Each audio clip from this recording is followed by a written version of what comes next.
Hey dudes, I'm Hilah, and today on Hilah Cooking, I'm making some easy baby food recipes for you. All of these can be made without a blender or a chopper or any kind of fancy equipment or even simple equipment. You really just need a knife and some bowls and maybe a pot. The first one we're gonna make is baby oatmeal with dried fruit. You can use any dried fruit that you want. I like to use prunes and apricots because typically when babies start eating solid foods, it also comes with a little bit of constipation. Sorry to say that word, the C word, on a food show, but it's true. So some dried fruit has a lot of fiber, it's good for them, helps them get used to this thing.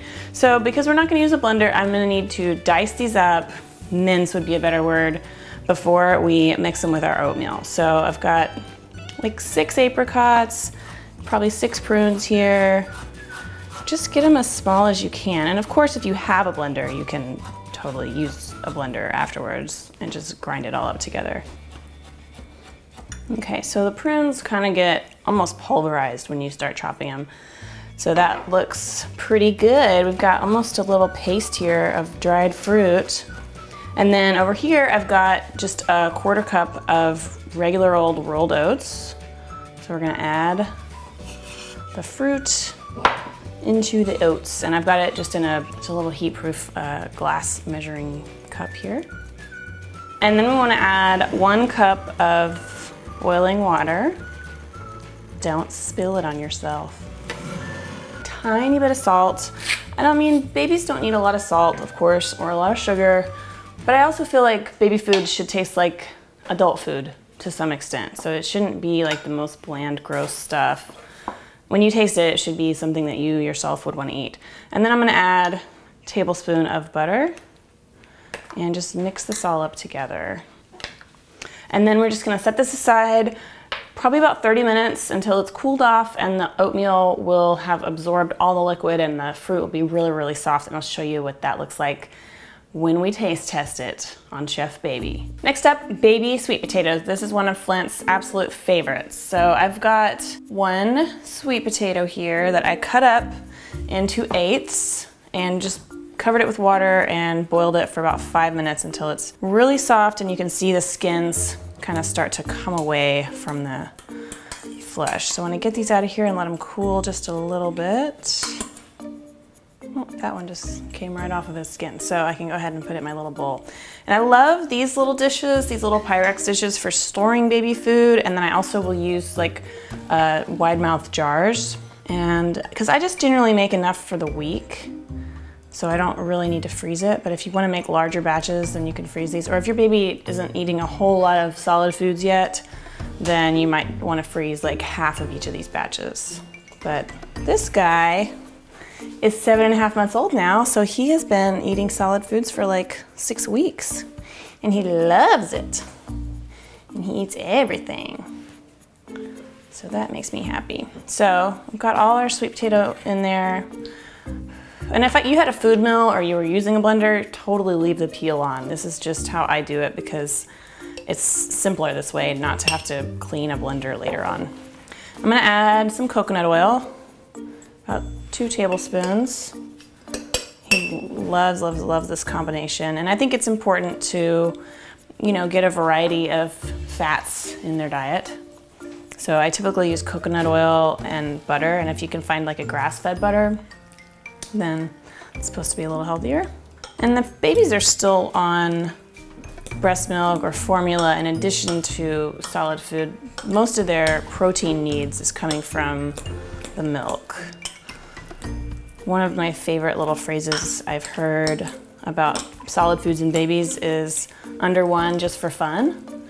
So it's saying that under a year old, they're not really getting most of their nutrition from solid food, but it's a good time for them to explore and experiment and try out lots of different things.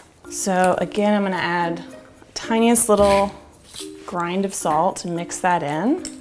Are you getting excited, buddy? You love sweet potatoes. And then I'll set this aside to cool a little bit. And this one and the oatmeal, pretty much all these, I'll try whenever I serve a couple tablespoons for a meal for him, I'll add different seasonings to each one so he can try lots of different flavors and spices and herbs. but I keep the main batch pretty unseasoned, aside from the coconut and the salt. All right, set that aside and we'll move on to the next one.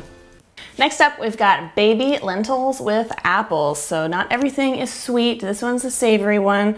I'm using these split red lentils. They're gonna go in a little pot. And some homemade chicken broth. I'm using a homemade one because I want it to be low sodium. If you don't have a homemade one, then you could just use some water. But when I started experimenting with this, I really liked the apple with the chicken broth. It really reminded me of like Thanksgiving dressing or something. So that's kind of what this one is going for. So we got those two together in our little pot. And then I'm gonna coarsely grate one apple. So that's kind of a key thing with all these recipes is if you don't wanna mess with a blender to make baby food, then just grate everything up or chop it up really small before you cook it. And then it's small enough for the baby to eat.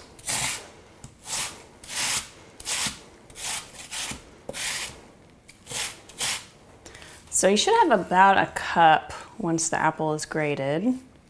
Any kind of apple you want. I'm using a Granny Smith, but surely it doesn't matter.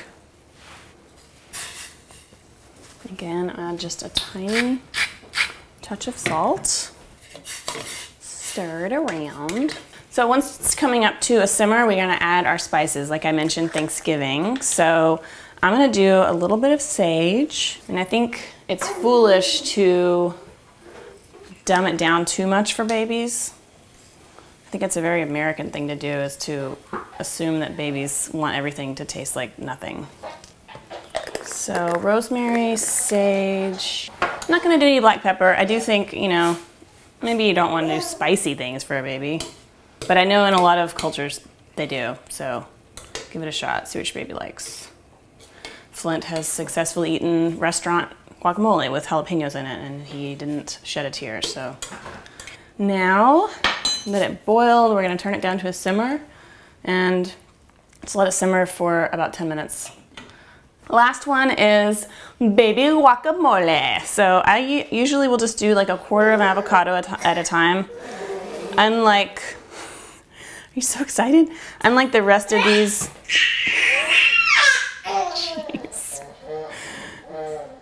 unlike the rest of these, this one cannot be made ahead of time. You need to kind of just make it when you're ready to serve it to him. But it's okay, it doesn't take long. So I'm just gonna mash this up. And I've done with like lime juice. He's really not big on sour flavors yet. So I just started leaving it out, and we'll try it again when he gets a little bit older. But he doesn't mind onion. So just one little green onion. Just gonna, again, just dice it up as tiny as your knife skills will let you. And then I find too that guacamole is a really good opportunity to experiment with different herbs to show them different flavors. So dill is one that I think is really nice to mix in there. Basil, tarragon, a little bit of oregano, cumin. It really takes a lot of different flavors very well. So go ahead and just try it out and see what your little one likes. Okay, Chef Baby, are you ready to do some quality control? Tell us which one's your favorite. Here's oatmeal with dried fruit. And try that again.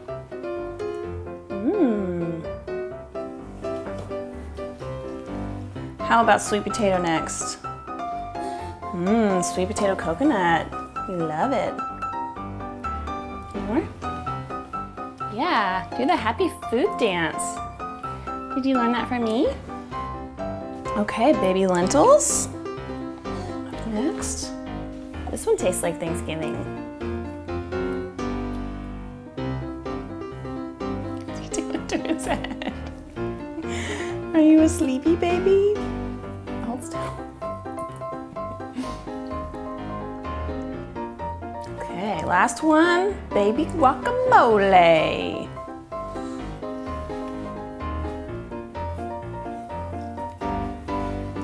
All right.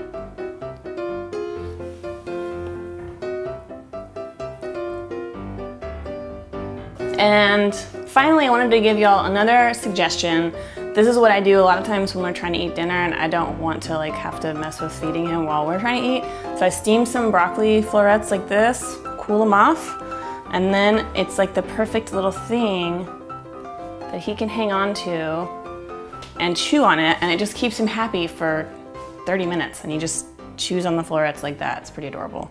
And also celery sticks. He'll do the same thing with celery sticks. It's gotta feel really cool on your gums, huh?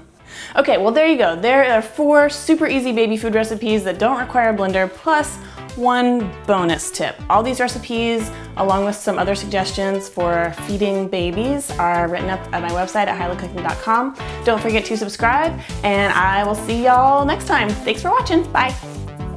Chef Baby, can you say goodbye? Chef Baby just loves to eat.